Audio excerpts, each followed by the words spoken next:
Je m'interroge ce jour sur la question de la recrudescence des cas de grossesse en milieu scolaire au Cameroun.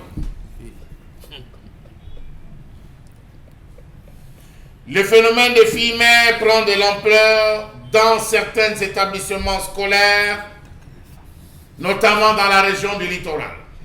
Durant cette année scolaire 2022 en cours, 90 cas de grossesse précoce ont été enregistrés. Selon les experts en santé scolaire, on a recensé pour l'année 2020-2021 260 cas de grossesse précoce dans les régions du littoral. Question. Quel est le niveau actuel des grossesses en milieu scolaire dans les différentes régions de ce pays? Quelles sont les conséquences en matière de scolarisation? Quelles sont les conséquences psychosociales? Quel est le profil des femmes concernées? Quel est le rôle joué par les différents ministères? Ministère des Affaires sociales, ministère de la promotion de la femme et de la famille. Des ministères très absents dans les actions apportées à mener sur les jeunes filles vulnérables. D'après l'OMS, pour 80% des filles en situation de grossesse non désirée, le temps consacré aux études diminue et les résultats scolaires chutent. Cela va jusqu'à l'abandon des études de façon périodique. Et pour cause, la fille ne supporte plus les moqueries de ses camarades et les regards accusateurs. Savez-vous qu'au cours de l'année 2012-2019, il y a eu environ 4600 cas de grossesse enregistrés en milieu scolaire et universitaire, dont environ 2000 dans les collèges publics. Ce phénomène est devenu tellement préoccupant avec son lot de conséquences néfastes sur la santé et le devenir de la jeune fille qu'il devrait mobiliser toute la communauté éducative. Les questions relatives à la santé de la reproduction sont aujourd'hui au cœur des enjeux du développement. Les grossesses non désirées en milieu scolaire sont liées à plusieurs autres causes, parmi lesquelles on peut citer l'ignorance, entendue comme le manque de connaissances liées à la sexualité et aux méthodes contraceptives. La sexualité clandestine des adolescents, justifiée par les conflits de génération, de culture et le manque de communication entre les parents et leurs enfants sur les questions de la sexualité. La non ou mauvaise application des méthodes contraceptives, les services spécialisés, les séances de sensibilisation étant devenues rares dans les établissements scolaires. La difficile action aux méthodes contraceptives y arrive, coélevée pour les élèves en général, dépendant entièrement des parents à faible revenu. Le manque d'éducation à la sexualité à l'école. Les cours dédiés à l'éducation sexuelle sont désormais inexistants. Le harcèlement sexuel auquel se livrent certaines personnes, certains adultes, précisons-le comme ça, des adultes qui viennent rôder autour des établissements, des parents, des vieillards, comme on le dirait, en sont des véritables causes.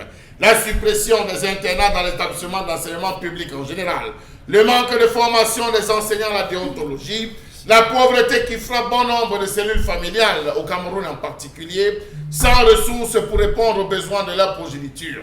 Ces derniers s'adonnent parfois des pratiques immorales pour pouvoir survivre sur les bancs de l'école ou se mettre au même diapason que les autres jeunes filles issues de familles ayant un niveau de vie acceptable.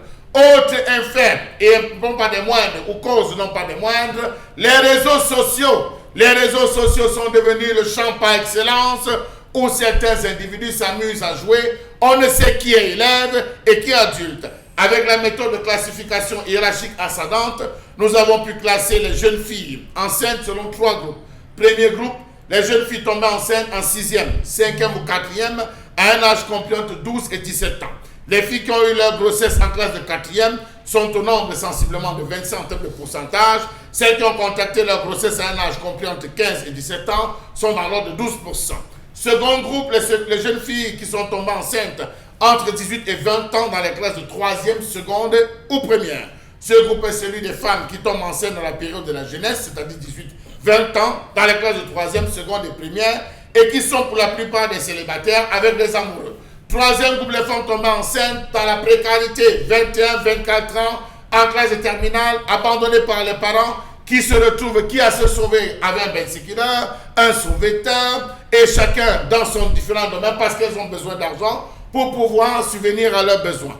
Il faut préciser que les grossesses en milieu scolaire constituent un fléau qui menace le système éducatif en général et la scolarisation en particulier. Les enquêtes effectuées dans de nombreuses et dans de nombreux établissements auprès des chefs d'établissement, inspection de l'éducation et de la formation, relève que certains chiffres avancés sur le nombre d'enseignants auteurs de grossesse semblent véritablement très exagérés par des personnes qui se cachent, on va le dire, derrière ce phénomène, entre guillemets, cette exception que beaucoup veulent confirmer en règle pour justifier ce qui n'existe pas. Quand survient une grossesse chez une jeune adolescente, l'entourage familial, scolaire ou institutionnel reçoit simultanément 3 mauvaises nouvelles. La première, elle a une vie sexuelle. La seconde, elle est enceinte. Enfin, la troisième, et non la moindre des moindres, et si jamais elle avait cherché. Aujourd'hui, on en compte, je vous l'ai dit, 2012, 2021, 2019, on a eu 4600 dans le secondaire et le supérieur. 4600 grossesses et 2000 au collège.